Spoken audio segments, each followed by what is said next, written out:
Hi, algebra friends. So, as you have picked up, we are going to be working on graphing sine and cosine functions this week. Now, before we actually start graphing sine and cosine functions and looking at the vocabulary that goes with that, I'd like us to do a little bit of review of transforming different functions that we've worked with earlier this year. So at this time, what I'd like you to do is pause the video and then write down in words the transformations that you see for each of these examples, 1, 2, and 3. And then after you've done that, go ahead, press play again. We'll check your answers and then look at the connections between the two types of graphs. Okay, let's take a moment and check your answers.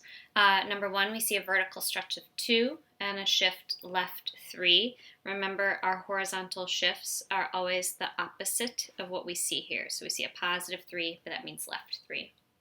Number 2, we see a vertical reflection or a reflection over the x-axis and a horizontal stretch of 3.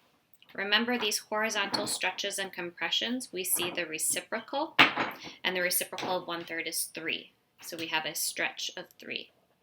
Last, we have another reflection over the x-axis. We have that vertical reflection, and then a shift that goes right 4. Because I see a negative 4, it's the opposite. It goes right 4. So here are our rules for these transformations. I just grabbed some screenshots of some old notes we had. And remember, that vertical stretch is always seen being multiplied in the front, right here, that A term. Okay. Same when we're working with sine and cosine graphs. We see the vertical stretch right here being multiplied in the front.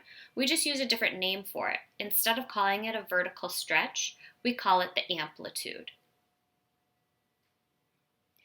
Next, we see this change in horizontal stretching and compressing.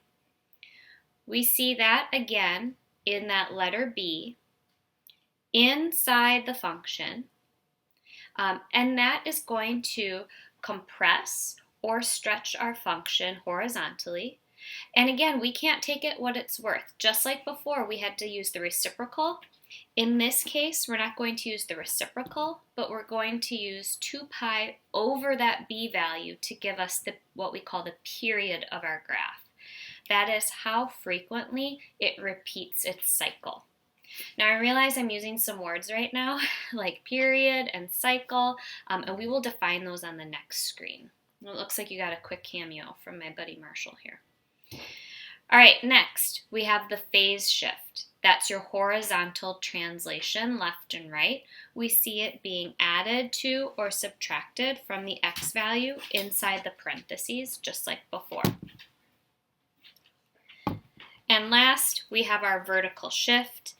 No language change for that. It's still a vertical shift, up or down, and we denote it the same way with that adding a k or subtracting a k from the end of the function.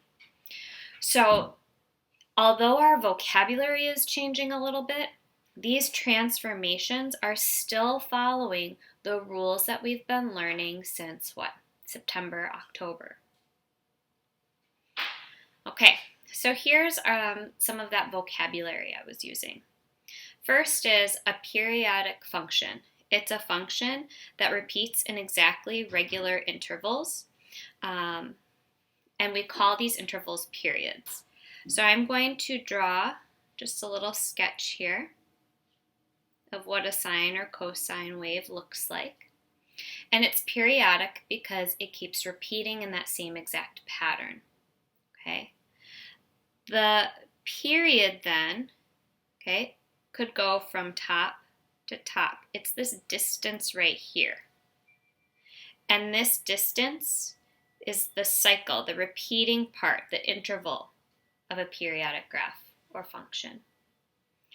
So this is the cycle, this down, up, and the length of that cycle is the period. The frequency is the number of cycles per unit. So what we'll focus on for frequency is how many times it repeats in 2 pi. Next, amplitude. Amplitude is half the difference of the maximum and minimum values. It is always positive. So your amplitude is an absolute value essentially. And what your amplitude tells you is how high above or far below the center line your function goes. So your amplitude is just peak to middle point, or you could take it bottom to middle point. Phase shift is a horizontal shift of a periodic function. It's just, did it go left or right, and how many?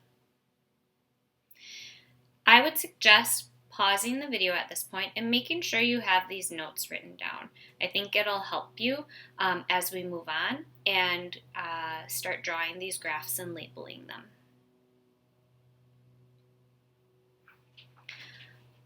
I just want to show this to let you know that the points on these sine and cosine waves are not just coming out of thin air. They're coming directly from our unit circle. So you'll notice on our x-axis, we'll be typically labeling them in radians. So you'll see pi over 2, pi, 3 pi over 2, 2 pi. And those are just coming from your unit circle. That's your x value. We could, if we want, change all of these to degrees. So I know that pi is the same as 180 degrees. I know pi over 2 is the same as 90 degrees. When you complete the Desmos activity, sometimes the graphs will be in degrees, and just know that it's no different. You're just shifting between degrees and radians. So here's a picture of our sine parent function, and let's notice a couple things. The amplitude of the sine parent function is 1. It goes up 1 from the center line of 0. It also goes down 1. So the maximum and minimum, the difference between them is 2. Half of that is 1. Again, that's a way to find your amplitude. The sine function has a y-intercept of 0, and it travels up first, down, and then back to 0. That is one cycle. It takes a distance of 2 pi to complete that cycle. So we say that the period is 2 pi. Then it repeats after that. I think those are the main pieces to point out right there. Let's look at cosine. Our cosine parent function also has an amplitude of 1. The distance between the maximum and the center line is 1. Notice the distance between the center and the bottom is 1 as well. Cosine has a y-intercept of 1. It travels down first and then back up to the 1. That is one cycle. The time it takes to complete that cycle is 2 pi. So it also has a period of 2 pi, just like the sine function does. Both sine and cosine have a domain of all real numbers and a range that goes from -1 up to +1. At this time, I would like you to pause the video, and I want you to draw your own sine and cosine function in your notebook. If you're not really using your notebook much right now, you can go ahead and draw it in Notability.